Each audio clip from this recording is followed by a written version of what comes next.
My unit, salute, and welcome to a special Sunday edition of Amped Up with BC, May 18 of the year 2025.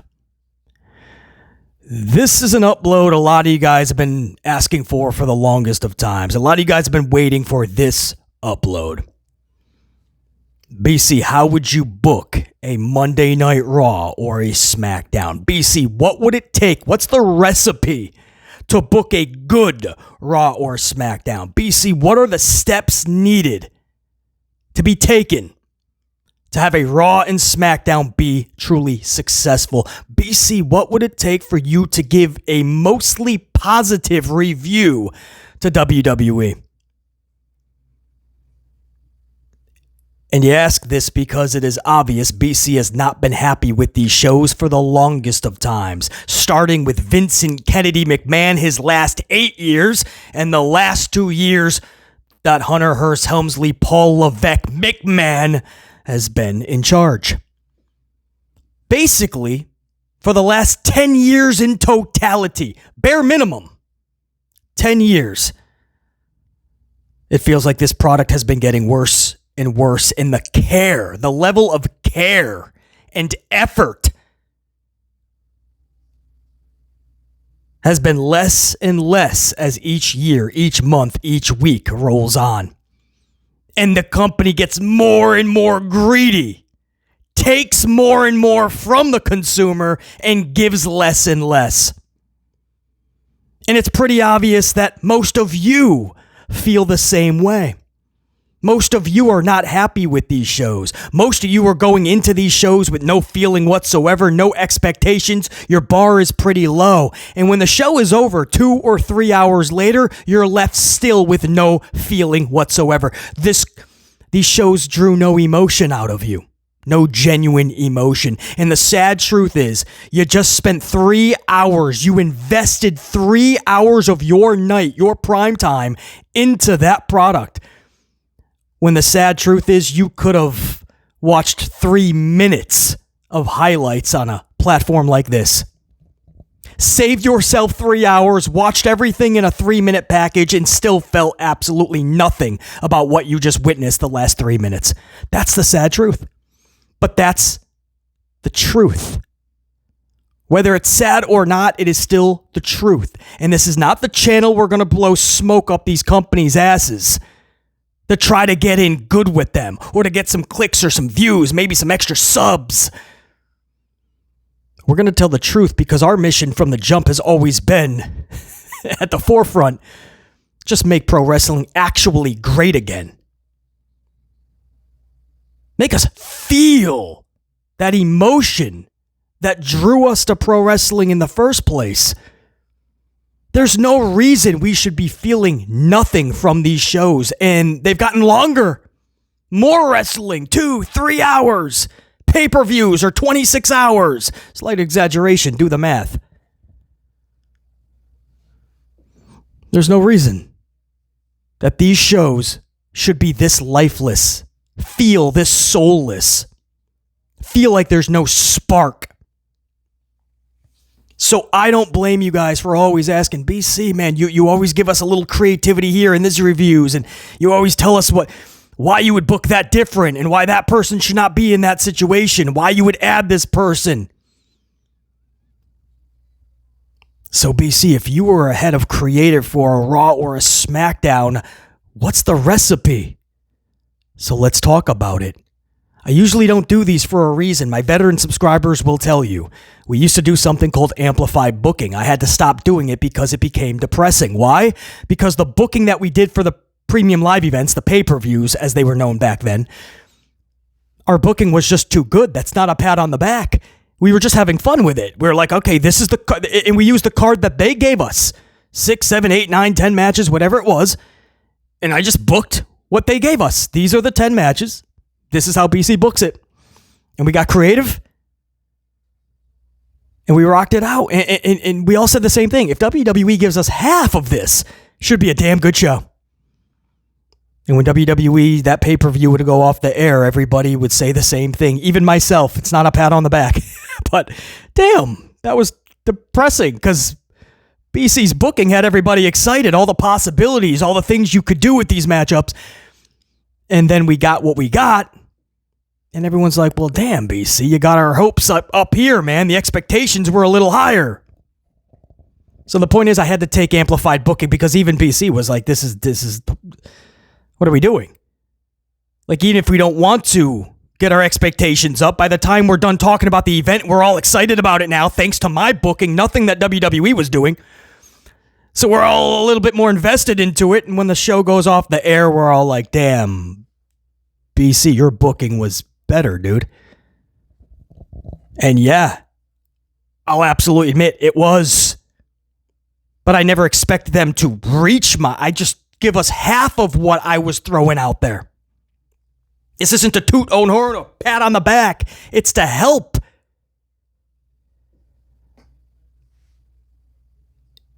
I tried for the longest of time to get everybody excited for these events, even when WWE was giving us zero reason to.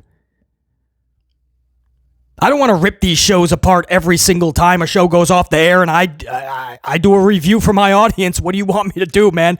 If the shows are lifeless, if there's nothing happening, if there's no reason to tune in next week, what do you want me to say? Try to find the 2 to 3 positives, say the same thing every week. We had good wrestling on a wrestling show. That's awesome. I would hope so. The local bingo hall, every single night of the week, will give you great wrestling for hours at a time.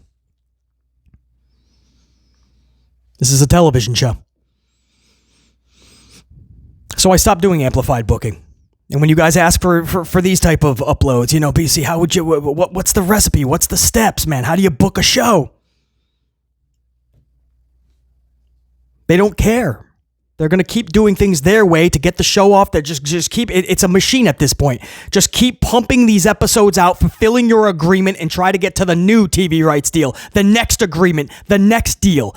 It's nothing anymore. They already got their money from these huge deals. The product that they're giving us, they don't even care anymore. But what if they did? So that's the setup to this whole upload, man. I had to do a huge backstory to that because that's why you are now going to get 6 steps. 6 steps that will make Raw or SmackDown not just watchable, but successful. Not sucking anymore. Successful. 6 steps. And as long as you're a creator, a producer, a booker, promoter, if you're following these 6 steps every single time before you give that final approval on a pro wrestling show, before you stamp your name on that final approval, make sure you are checking off all 6 of these steps. And if you did such, you're most likely going to have a fun, intriguing show. Let's talk about it. 6 steps, starting with number 1, and it is the most simplest. And in case you guys are wondering, none of these are outside of the box. None of these are a situation where you're like, well, BC, that sounds good, but that's impossible to do, man. No, this is all financially possible. This is all in the realms, any restrictions that WWE has, this is all within those boundaries. None of these 6 steps wouldn't challenge WWE to have to do anything out of the norm other than just give a fuck.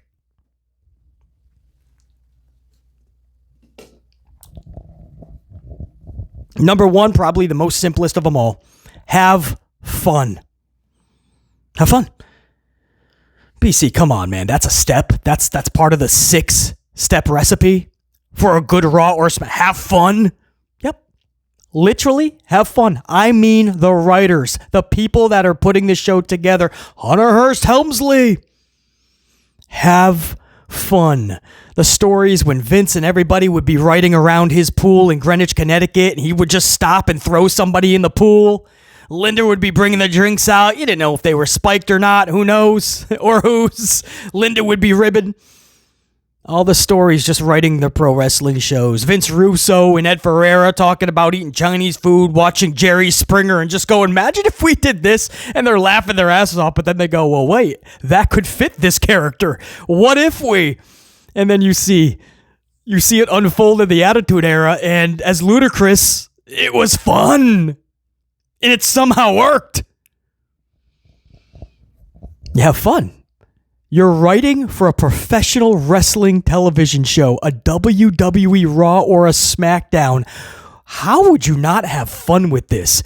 And when you watch these shows, the sad truth is that it feels like it's a chore for them to write.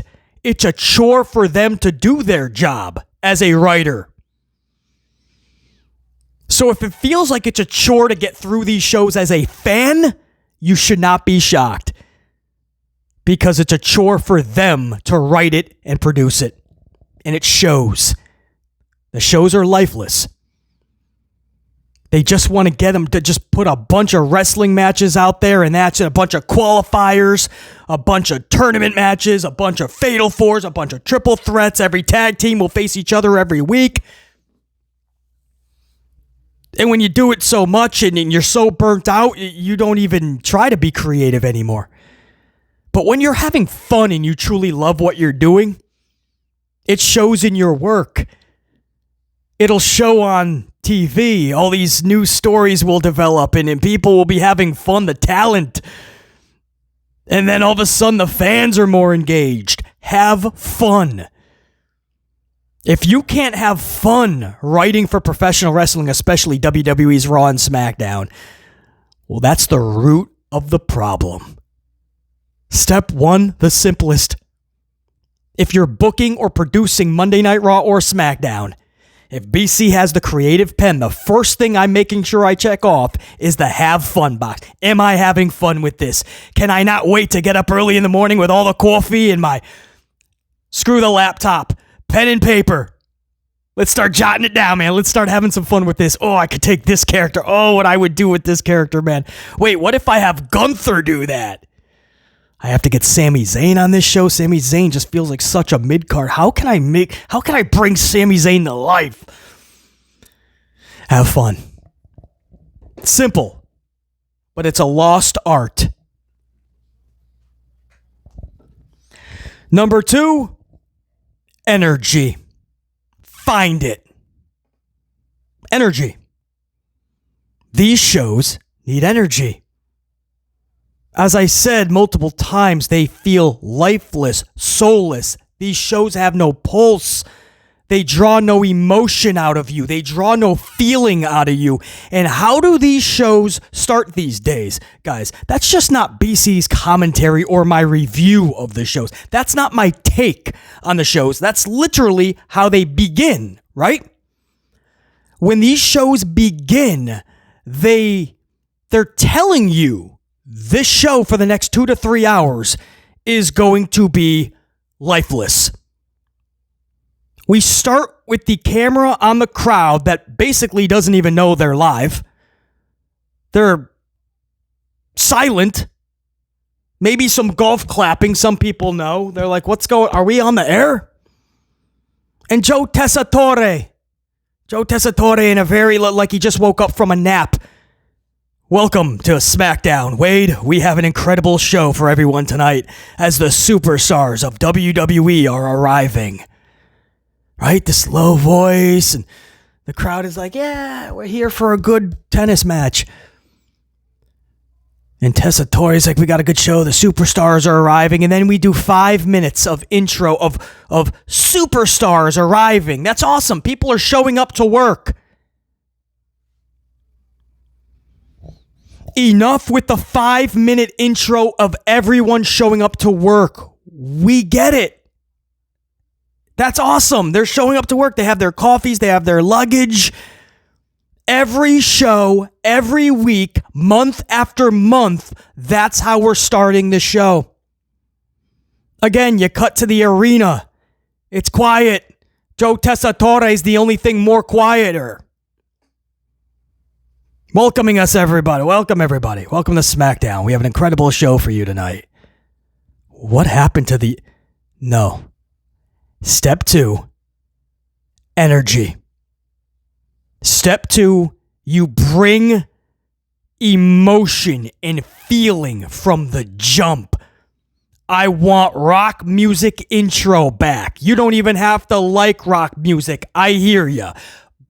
But it's going to bring everybody to their feet. It is going to drive emotion out of you. pyro. That's right. Not wrestlers coming in with their coffees and luggage. You take it inside that arena and you have pyro again. Do you remember what pyro to start a show looked like and sounded like? Brought emotion out of the crowd. Lets you know, those in the arena and those watching at home, oh, it's a party now. Music is blaring. Pyro's going off. Maybe you add a little bit of excitement in Tessa Torre's voice. Dude just had basically an absolute orgasm when he was watching Tiffany Stratton and Nia Jax screaming, "It's a classic, Wade, it's a classic." No, Tiffany and Nia was good at best. No question. Decent to even good at times. Good for Tiffany and Nia. A classic? You're putting it up there with Steamboat and Macho Man, WrestleMania 3. You're putting it up there with Shawn Michaels and Undertaker at 25. That's what you're doing. You just called it a classic. So we'd go back and watch Tiffany and Nia from Friday night multiple times. That's what you're telling us. That's what a classic is. It goes in the annals of time as one of the best wrestling matches we've ever seen. And Nia and Tiffany did not produce that. Stop it. But Tessa Torre is flipping out. What if you gave a little bit of that at the beginning of the shows? Welcome everyone to SmackDown. Or if you want to flip them over to Raw, welcome to Raw. Wade, what a show we have. Pyro's going off. Rock music banging out. If you're going to show wrestlers arriving, man, maybe you got freaking LA Knight or somebody's like Stone Cold walking, power walking, so there's energy and everyone's not casually showing up with their coffees. Oh, yes, man. Just showing up as if they're just fucking Hollywood stars. They have to go to hair and makeup. They look like they're going to film some scenes. They're just casually walking. What about energy, maybe? Energy is step number 2. Simple things. Pumping up the music. Giving us intro music that gets people rocking out. Pyro. To let people know this is a spectacle and for the next several hours, this is the place to be. But more than anything, it gets people on their feet. It gets people excited. Simple things like music and pyro. And stop being redundant. Every single show just starts with superstars showing up. People showing up to work. And Tessa Torre putting us to sleep by welcoming us to a show that shows people showing up to work. Energy is step number 2. This is how BC would book a successful Raw and SmackDown. 4 more steps. Trust me, when you put all this together, guys, it's going to make sense. 1, have fun.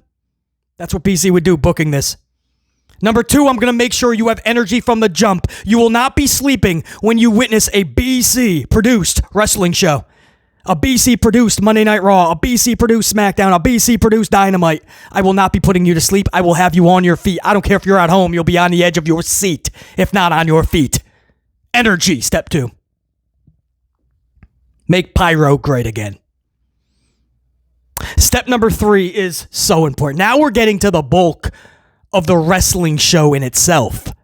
This is so very important because this is what separates just some wrestling to a wrestling television show that is going to keep fans intrigued for 3 straight hours, and then when it's done, go, I got to tune in next week. Step 3, Monopoly thread.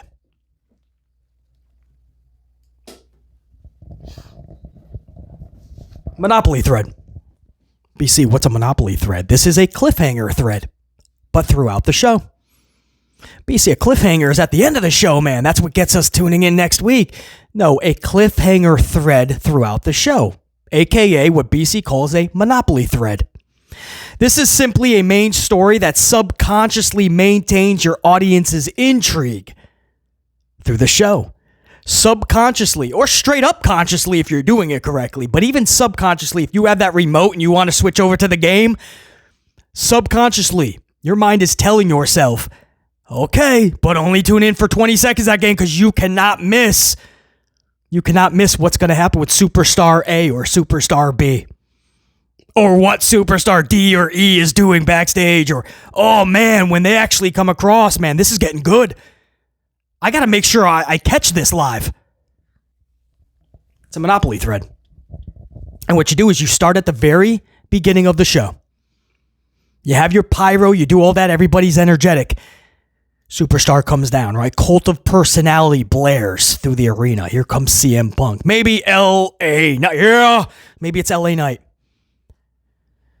So we'll just take those two, right? CM Punk or LA Knight, whichever one you feel is best suited for like a story like this. But they start the night and they're calling Aldis to the ring or Pierce, a GM. They're disgruntled. If you're Punk, he's not happy with how something went down. LA Knight, he could be pissed that he's not getting his opportunity. He's being held down, and by now it's on purpose. It's internal sabotage.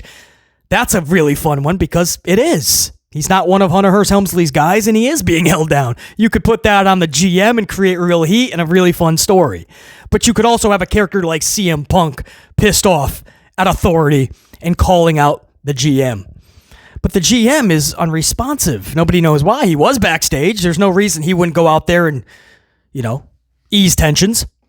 But for some reason, he's not coming out of his office. This pisses off LA Knight, or again, CM Punk, whichever you would have in this situation. Just giving you two names. If BC is writing, I could do so much with these two. So the general manager doesn't come out. Okay, Punk or LA Knight, they're like, all right, we'll go back there. I'll come to the GM door. And that's what happens. They leave the ring, and you can follow him immediately to the back. He's clanging and banging on Aldis's door or Pierce's door, banging at this GM door. Nobody's answering. Banging on it. And he's screaming, I ain't going anywhere until you come out. Right there. It's simplistic, right? But you have no idea how effective something like that is. It's a monopoly thread. Because now throughout the show, you go back to it. Simplistic. Punk is not leaving that area. He's not leaving that door until Aldis or Pierce, whichever GM, whichever show, comes out. LA Knight, maybe, if you want LA Knight in this situation and not Punk. LA Knight's not leaving until that general manager comes out. And after every match or every couple of segments, you go right back to it. And he's still waiting. Eventually, maybe you have like a Jackie Redmond or a Kathy Kelly come up. And they're like, Punk or LA Knight, it doesn't seem like they're coming out. At what point do you just, call it quits? And Punk or Knight is like, I will bust down this door before I leave tonight. Before this show is over, he's coming out, or I'm busting the door down. Now it just got even more intriguing. You cut to another segment, a commercial, but you got to stick around because you got to see this. The fuck is going on? Is this GM are they just screwing with LA Knight or CM Punk? Because that's what they feel like, right? They feel like they're just screwing with them. I'm going to leave you outside my office. I'm not going to meet with you. It's just pissing off Knight even more, or pissing off Punk even more. And at the end of the night, you got your wrestling match, you got your main event. That's cool, man. Have a good match. Maybe a title's on the line, whatever. You cut back to Punk or Knight, and they've had enough. And they start busting the door down, right? They gave one last opportunity. Come out, I'll bust this door down. Boom, boom, boom. Bust the door down. Aldis is passed out on the floor, blood around him. You can insert Pierce in there too if you want, whichever show. The GM is down on the floor, blood around him. Camera's panning on it. How long's he been down for? Obviously the entire show, man. That's why nobody was letting him in. You pan up, and Karrion Kross is sitting in the GM chair. Feet kicked up. Evil, diabolical look on his face, but maybe a little smirk starts to filter through. And Punk is just staring like, what the? Or LA Knight. All of a sudden, Scarlett Bordeaux appears behind him, maybe something in her hand. Lights go out. Fade to black. Or how do you want it? You can go any which way. Do we fade to black, but you hear LA Knight screaming? Is there an attack? No lights out? Lights go out and we stick with it. Lights go out and all of a sudden we fade to black instantly. There's so much you do with that. It's fun. And you go, I have to goosebumps. I have to see what the heck happens with this, but we got to tune in next week. You don't give it away on social media. You tell Karrion to stay off. You tell Punk to stay off, or LA Knight. You tell Scarlett. Nobody talk about it. No viral moments. Nope. You're going to make your audience sit on this until next Monday. And I promise you, if you do that, when Monday comes around, people are going to be excited. At least more than they were with what we've been getting. Monopoly thread, Karrion Kross, and the whole thing, by the way, if LA Knight, is pissed off because he feels it's his time, and that's why he's pissed off with the GMs. He's being held down and he wants answers. Karrion already beat him to the punch. Karrion was already in there because he feels he's not getting opportunity. He feels like he's been held down. And if LA Knight thinks he's going to pass him first, it ain't happening. And with Punk, you could go a million ways, obviously. He's got a problem with authority. So does Karrion Kross. So now they're going to have an intertwining issue as well. Those are just two characters I could see with a storyline like that. But maybe you see a wrestler that would fit better. But my point is that as a creator, as a writer, that's one scenario. That's just one. Where you could filter this as a Monopoly thread throughout an entire show to garner interest and intrigue subconsciously with your fans. It's needed on a television show. These type of things are needed. Any television show would have some type of Monopoly thread. Pro wrestling, for some reason, became the only show that does not have that. They constantly want to tell you, The Rock, Dwayne Johnson, and Hunter Hearst Helmsley, Paul Levesque McMahon, they constantly want to tell you how fake all of this is. They want to expose the business. They want to pull back the curtain, lift the curtain, burn the curtain, show you how all the tricks are done. But then they want to present this as a real sport and give you non-stop wrestling matches. Well, which is it? We're just watching wrestling match after wrestling match after wrestling match after wrestling match, and when it's done, Hunter Helmsley is telling us how fake it all is and what went into the farce. You got to go back to making this feel like a television show again. You have to go back to making this a television show. You have to make us feel for these characters or being vested into these characters. And you only do that with actual stories. You do that with threads like this, Monopoly threads. And I said that's only one, right? Top of my dome piece. You could have so much for every week. You should be doing something different. But you could have somebody like Roman Reigns and John Cena. They have a feud, right? Cena's last year. He's rekindling some of his old feuds like Randy Orton. Maybe they want to do something with Roman before the year's out. Okay, well, you're going to have to up the ante. We've already seen that several times. So you give a good feud. Roman's now the face. John Cena's the heel. Okay, so what do we do? BC, you're the creator now. WWE gave me the keys to the kingdom. And they said, you have to book Roman and Cena. Good luck. Okay. I'm having Roman start the show. Same thing like we just talked about. A different type of a Monopoly thread. Roman starts the show demanding John Cena come out. He is informed that Cena's not there yet. Cool, I'll meet him. I'll go to the parking lot. I'll wait for him. I'll be the first thing he sees when he comes in. Keep going back to Roman. No John Cena. Uh-oh. When we start the second hour, we start to hear Cena's on his way. He's told by Kathy Kelly or somebody. All right, here we go. By the end of the show, here comes Cena. Car stops because he sees Roman deep down into that entranceway of the parking lot. Cena sees him. The camera zooms in, so you see it's John Cena. He's behind the wheel, and he's got that John Cena mean mug. What's he going to do? Pulls it into reverse. Looks like he's just going to take off. Guns it. Cena barreling toward Roman Reigns. That's it. That's it. Then you have fun with it. How do you book it? You can go so many different ways. You can pull off the stunt. It takes resources and finances, absolutely, but WWE has done this in the past. It's just a stunt where Roman gets hit, but he doesn't actually. But the car hits him. He hits Roman Reigns. And Roman's fine. He's injured, but he's fine, right? You could do a stunt where he's bounced off and Cena gets out. Roman's in agonizing pain. And you can go so many ways. Cena talks shit. Cena cuts a scathing Cena promo right there in the parking lot where the Roman Reigns he basically just ran over. Or he could drag him into the arena after just hitting him with a car. You could do a little chase. Cena does back up. Roman's like, oh no. He takes a car, right? And a little fucking lady is trying to get in her car nearby. He jumps in. They don't get far.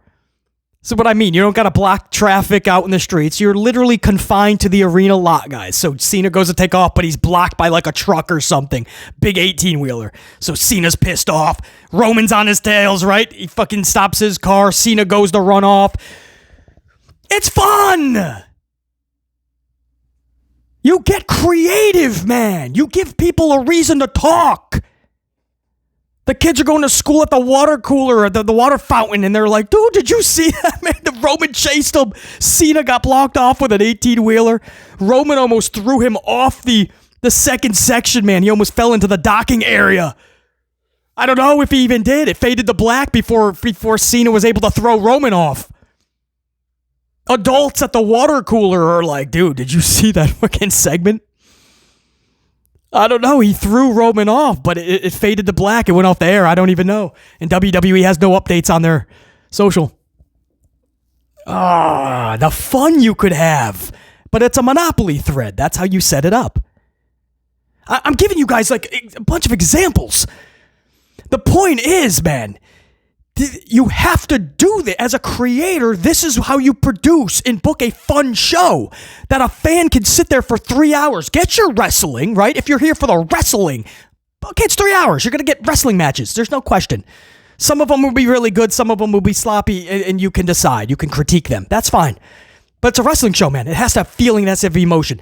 Hunter Helmsley is telling you nonstop how fake this is now, right? It's predetermined. It's so scripted that we're going to show you the writing room now. We're going to take you into the writing room and just show you how much of a farce this is. So how much wrestling action can you see, man? Before it's a complete circus. It's a television show. It has to feel that way. We have to be invested into these characters. They have to be doing something other than suicide dives, 450 splashes, moonsaults.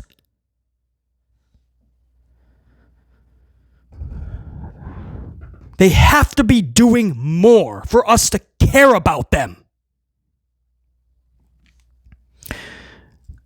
Step 1 in this recipe for a successful Raw or SmackDown, have fun. Step 2, energy. Bring it. Step 3, Monopoly thread. Step 4, this is very important to build superstars. Especially ones we care about. Step 4, jobber matches with meaning. Not only do jobber matches need to still happen in 2025, they'll need to be there in 2035 and beyond. But jobber matches have to have meaning again. I've said this several times over the last several weeks, and I said it over the years as well. But I want to reiterate one more time for those that maybe didn't hear. Back in the day, jobber matches were successful twofold.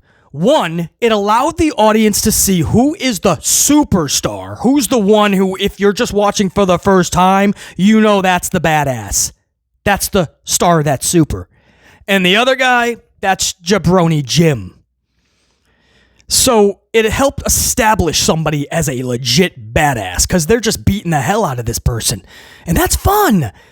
That's more fun than just watching a superstar versus a superstar these days. Chad Gable versus Tozawa for no reason on Monday Night Raw. I'd rather Chad Gable versus dipshit Dugenheimer from the local bingo hall. Because I know Chad Gable can look like a badass. Chad Gable is going to show you why we should care about him. Chad Gable's going to show you how he can whoop this dude. And we're going to see a dude get whooped. That's fun. So jobber matches are twofold. That's how they were back in the day, man. You establish the superstar and you establish that he's badass.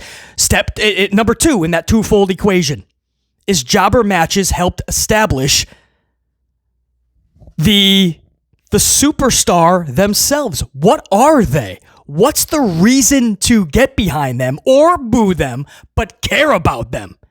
They all have their individual characteristic. Post-match, Jake Roberts, after he hit you with that DDT and he covered you, he would get a snake and he would put it on the opponent, the jobber that he just beat. That's fun. So you saw Jake Roberts win. Okay, that's one thing. You have to watch now because Damien the Python is about to slither all over his opponent. That's fucking gross. You're watching this at home. This snake is engulfing this dude's face. That's what used to happen right after a jobber match. Ted DiBiase would put his opponent to sleep, and then he would stuff $100 bills down their mouth. Or he would totally humiliate them, give them a chance before he did pass them out, put them to sleep. He would make them get on all fours and bark, or make them do wild things in the crowd and just humiliate people. That's what he did with the jobbers.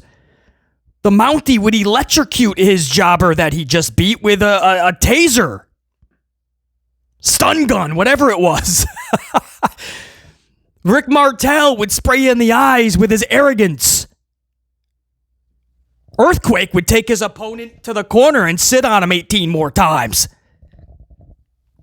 Undertaker, after he beat a jobber, Paul Bearer would lay out a body bag, and they would place this person who's knocked out from the tombstone pile driver, they would place him into a body bag, and he'd be shipped out. That's wild. Wrestlers had their shticks. I don't even want to call them gimmicks. They had their characteristics that made you go, oh, this is where, oh man, I feel so bad for Danny Dipshit Guggenheimer. I feel so bad for Fuckwad Fred right here from the local bingo hall because he's gonna get it now, man. He's gonna get a snake. And if it's a tag team match, he's gonna be placed in the body bag too. Jake Roberts and The Undertaker.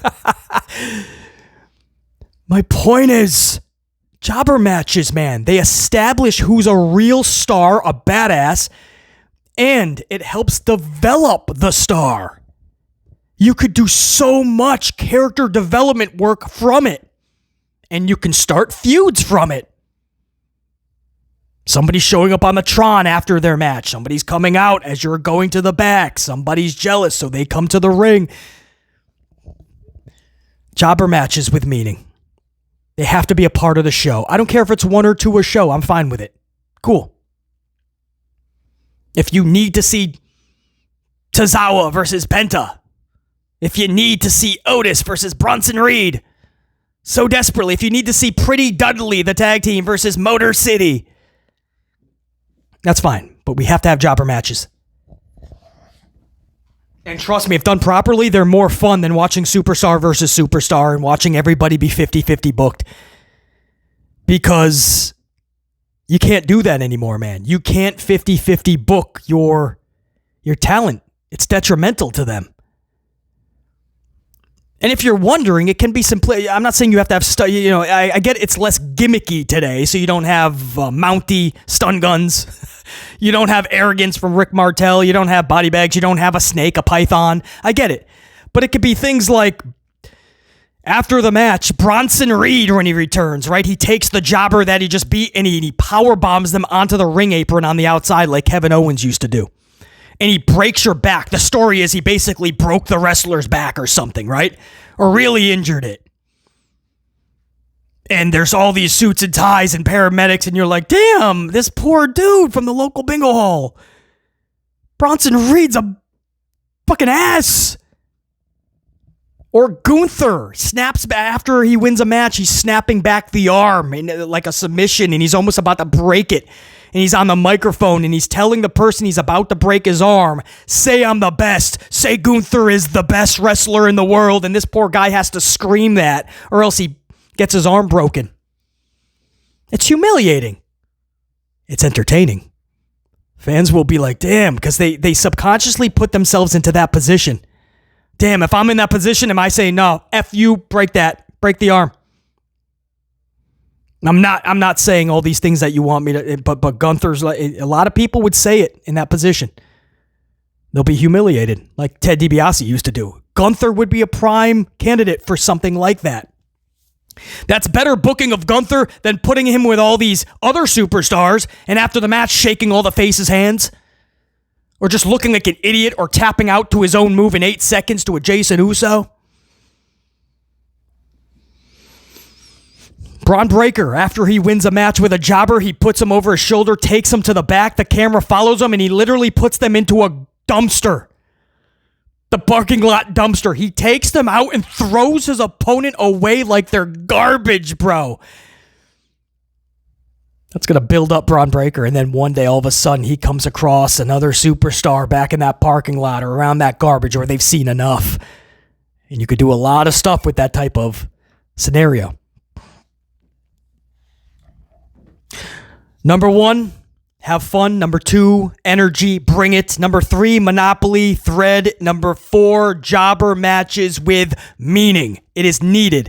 Number 5, in a 6-step recipe for a successful Raw or SmackDown. Number 5, after a swig of coffee. I'm getting low too. I got about 2 swigs left. I'm nursing this for this upload. Number 5, faces versus heels. Heels versus faces. Simple, you would think. But it's a lost art in today's WWE. You cannot split your audience anymore. And that's what having a face versus a face all the time, a heel versus a heel all the time, you're splitting your audience. It's not beneficial to your talent. It's detrimental to your talent.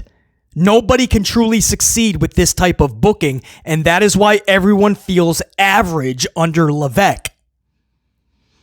It is the creator's job to make that heel feel like a heel.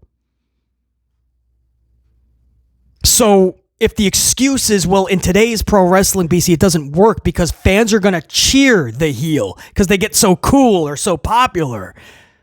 It's their job. It's literally the promoter's job. So for instance, most of us like Karrion Kross. We know he should be pushed by now. We know the value that he brings. We know he's being held down like an LA Knight. We get it. So if you do that Monopoly thread we talked about, for instance, right? And he takes out LA Knight in that office or Punk. And then the next week he comes out to cut a promo and fans are cheering him because that was cool. You have Karrion annihilate the fans. If there's a fan with a sign that says Karrion rules or whatever, you have Karrion say, you are the reason I've been held down for this long because you, when you could have been speaking out, you were yeeting. I could set up something with Jey Uso too, by the way, in the future, but you bring that out. You sit there and you yeet, or you stand there and you yeet for 20 minutes while I'm in the back fighting for a spot on the show. And you smile and you cheer my name when you didn't even utter my name one time in the past 3 years. But now you want to back me. Now you want to jump on the bandwagon. Screw all of you. Trained seals. Let's go, Karrion. Let's hear it. I bet you'll get boos after he says that. After he tells them to chant his name. Let's go, Karrion. Let's hear it like trained seals. And that's what you do, man. You tell the audience you're a bunch of geeks for cheering me because I don't give a about you. I couldn't care less. You had your chance. You didn't care about me. Now I don't you. I'm just giving you guys, I can only do so much within an hour's time frame. I can only give you guys examples in a recipe, a blueprint for success. I can't do WWE's work for them. It is their job. But they get too comfortable and lazy. So they can just sit there and go, well, it doesn't matter because the fans are going to cheer them and there's nothing we can do. There's absolutely everything you can do. Book correctly. Actually be creative. Do your job correctly. Faces versus heels. Heels versus faces. It's a simplistic formula that is the foundation to which pro wrestling was built upon. Don't try to reinvent the wheel now.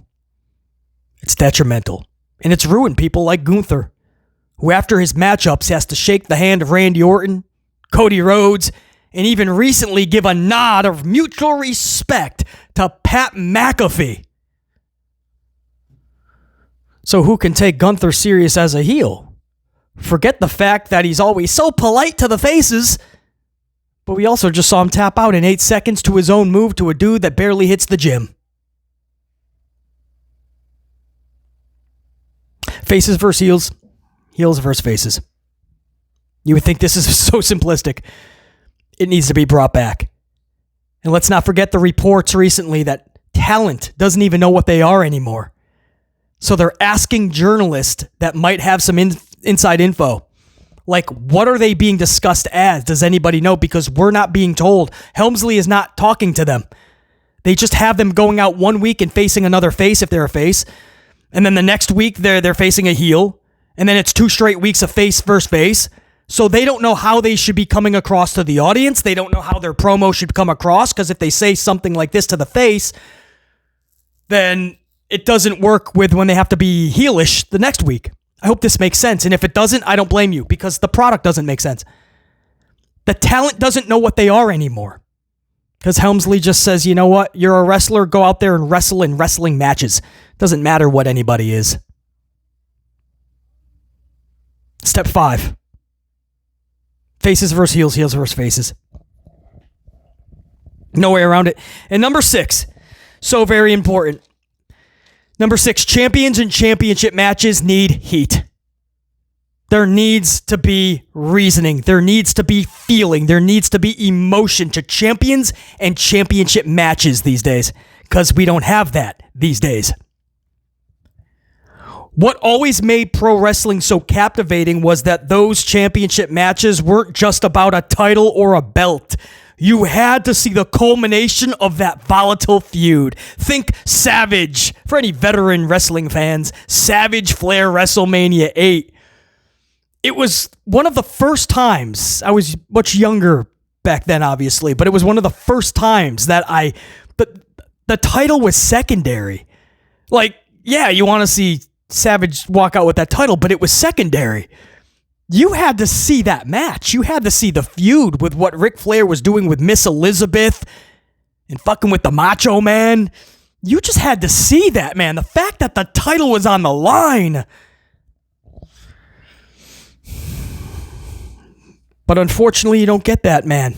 These days, we get what we get, and we have to stop with these number 1 contender matchups. It's nonstop number 1 contender matches, triple threats, fatal 4s, tournaments. They produce 0 heat. You could do a whole tournament to come up with a number 1 contender or a straight up number 1 contenders matchup or a triple threat to determine the number 1 contender, a fatal 4 to determine the number 1 contender. And usually, you know what's so sad about it is it just leads to another triple threat or fatal 4 for the actual title. It produces 0 heat. It produces 0 intrigue. They're just having a wrestling match. And there happens to be a trophy up for grabs. It's sad to say that, but that's the truth, man. They're having a wrestling match. There happens to be a trophy up for grabs. How is that fun for anybody? Instead of doing storylines where we need to see the culmination of this feud at the pay-per-view, the premium live, we're just coming up with a challenger via a tournament. A fatal 4, a triple threat, a number 1 contenders match. And we're just told by the company after that match, this is now the number 1 contender.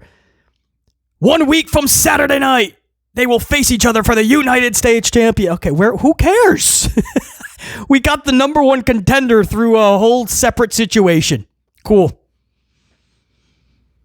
You could have been spending that time where you were doing a 2 to 3 week tournament, 4 week tournament. You could have been developing an actual story and a feud with your champion. So by the time you got to the pay-per-view, we cared about it. We had to see it. The title's on the line. That's a cherry on top. The bulk of that Sunday is the feud that you ignited. They don't do that. They don't care. And there's a pay-per-view like every single damn month premium live, sometimes twice a month. So they don't even want to care. So it just becomes lazy and redundant. And we need a challenger. Let's have a number 1 contenders. What it does, even if it's subconsciously, is it diminishes the prestige of the title and it diminishes the prestige of the actual champion. So the championship and the champion get diminished in terms of prestige and relevance. And that's what sucks. So it feels like you're seeing a lot of championship matches these days, but just it feels like none of them matter. That's why. Because it's the grandest stage of them all, WrestleMania, supposedly. And Braun Breaker's having a fatal 4-way. You can't build heat or intrigue that way. It's Backlash. And Dominic Mysterio is having a fatal 4-way for his United States Championship. Or no, is he the IC? Was he in the Braun? I don't even know. I don't even know anymore. That's what I mean about forgettable. I know WrestleMania had a fatal 4-way. I think that was the IC. And then Backlash also had a fatal 4-way for their mid-card title, the US title. That was also a fatal 4-way, I believe. I don't even care. It's not memorable, and I don't even care to even think back because that's how irrelevant it is. And that's sad because there was a time where the IC championship meant something, man. You always knew who was the champion, and you were always into what was going on with that title. I don't care if it was Jeff Jarrett, Razor Ramon.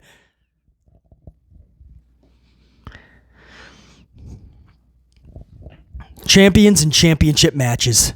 Bring back relevance. Bring back the importance. They need heat. Stop coming up with number one contenders in the most lamest of ways that have no heat on the situation. That's the only way champions will feel like such, and championships will matter again and be relevant again.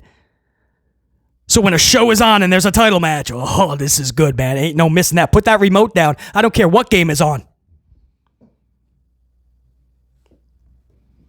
That is your 6 steps. 6 steps to make a good professional wrestling Raw and SmackDown show. Have fun. Energy, Monopoly thread, jobber matches, face versus heels, and champions and championships need heat. 6 steps. You ask all the time, BC, how would you book these shows? I have those 6 steps, and I make sure we're rocking these shows out of the park. Grand Slam, you ain't getting that ball back. That's how you book it.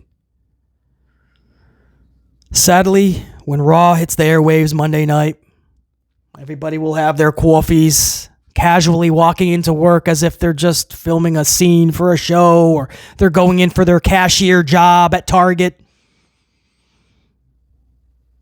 Flip a burger or two at McDonald's and just carefree. Run the forklift at Walmart. Pick some packages at Amazon. They're not about to go into any competition. There's no energy. Michael Cole will welcome us to Raw with a silent crowd. We'll hype him up with the Yeet Master, right? We'll play Jey Uso's theme music, and the crowd in attendance will yeet for 20 minutes. It's all the redundancy, right? All the stuff you see every single week, we'll just rely on that yet again. And we'll do the same thing next week, and the next week, and the next week. Match after match after match. Commercials. Let's go to the front row so we can see some D-list celebrities. Chug a beer. Or awkwardly scream at the camera. I'm a D-list celebrity you never heard of. Watch my new Netflix show. Back to another boring match. Good night, everybody. These 6 steps is how you book a show. That's your blueprint. Start having fun again, man. It's pro wrestling. We all fell in love with this stuff. We just didn't follow pro wrestling. We fell in love with pro wrestling for a reason. There's nothing like it in the world. And the last 10 years, let's be honest, it is fucking absolutely garbage. Yeah. This is just the 6 steps that would begin the process, your blueprint. And then you take it from there, man. And then you start filling out the show. And that's where step 1 really comes into play. Have fun. You have your roster of superstars. Let's go.